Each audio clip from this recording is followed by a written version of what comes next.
Kia ora ngā waka Whānau here at the Borake Ngāti Whātua Roadshow, all signed up, got everything sorted.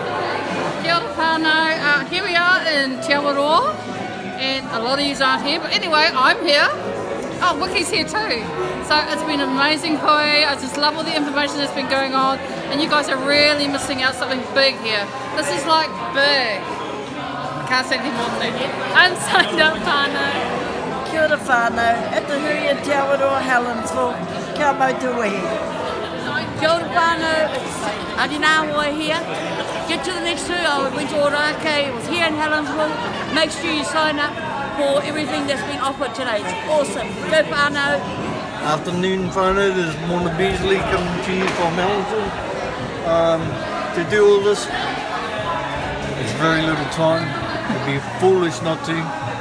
So come along, get into it.